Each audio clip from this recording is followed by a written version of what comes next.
नमस्कार, स्वागत है आपका न्यूज इंडिया ए9 में। मैं हूं भावेश पटेल।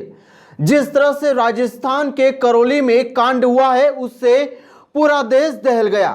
राजस्थान के करौली में पुजारी को जिंदा जला दिया गया।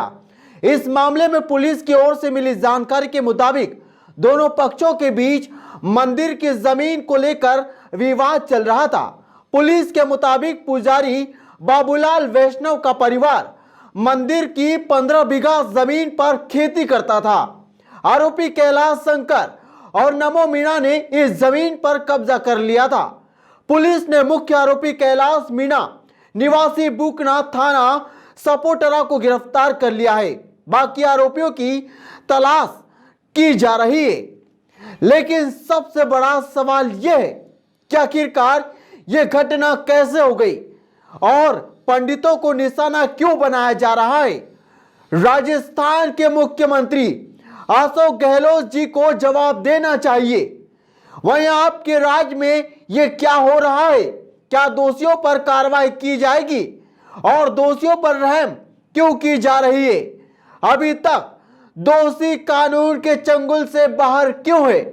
इसका जवाब राजस्थान के मुख्यमंत्री को देना चाहिए।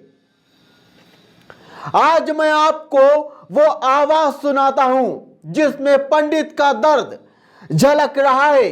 यह दर्द उस कानून व्यवस्था को लेकर है जिसकी वजह से आज एक पुजारी की हत्या कर दी गई, लेकिन उसका दर्द समझने वाला कोई नहीं है।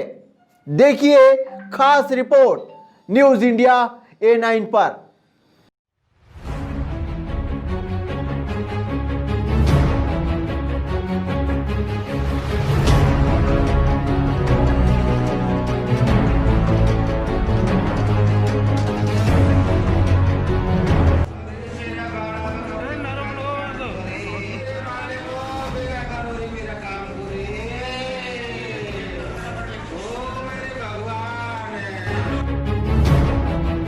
पुजारी की निकलती चीख पूरे हिंदुस्तान से सवाल कर रही है। क्या इस देश में पंडित का होना पाप है?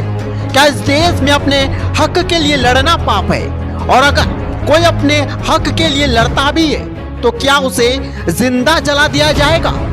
हिंदुस्तान की पहचान उस संस्कृति से की जाती है जिसकी मिसाल पूरी दुनिया देती है। आज हिंदुस्तान को विश्व गुरु के रूप में पूजा जाता है, लेकिन इसी विश्व गुरु में अगर इस तरह की घटनाएं होती रही तो आज हिंदुस्तान की कितनी बदनामी होगी इसका अंदाजा नहीं लगाया जा सकता।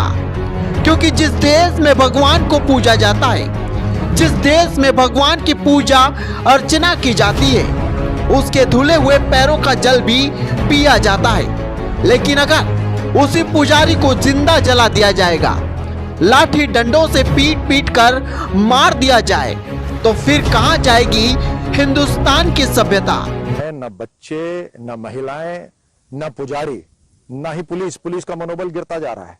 जो सरकार 5 सितारा होटल में रहकर महीनों तक रहती है वो सिर्फ अपना बचाव कर सकती है, जनता का नहीं। जिस देश की धरती को भारत के प्रधानमंत्री चूमते हैं, अगर उसी धरती पर पुजारियों को जिंदा जला दिया जाए या फिर इस धरती को दागदार बनाया जाए तो चूमने वाले सवाल खड़े करेंगे कि आखिरकार इस धरती पर इतना बड़ा पाप क्यों किया जा रहा है?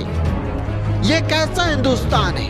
ये कैसा कानून है जहां पुजारियों को बीच रास्ते पर डंडे से मारा जाता है, जहां पुजारियों को जलती आग में फेंक दिया जाता है, जहां पुजारियों को जिंदा जलाया जाता है? इस देश का कानून इतना कमजोर कैसे हो चुका है जो किसी की रक्षा नहीं कर सकता? कर लिया है। कल देर रात्रि में उसे डिटेन कर लिया गया है और आगामी जो है 6 टीमें हमारी वर्तमान में लगातार फील्ड में काम कर रही हैं और बाकी जो बचे हुए आरोपी हैं उनको भी जल्दी हम गिरफ्तार करेंगे। या फिर अपराधियों के हौसले इतने बुलंद हो चुके हैं क्या भी नहीं, किसी का डर नहीं है। लेकिन सवाल ये खड़ा होता है कि आखिरकार इन पूरी घटनाओं का जिम्मेदार कौन है?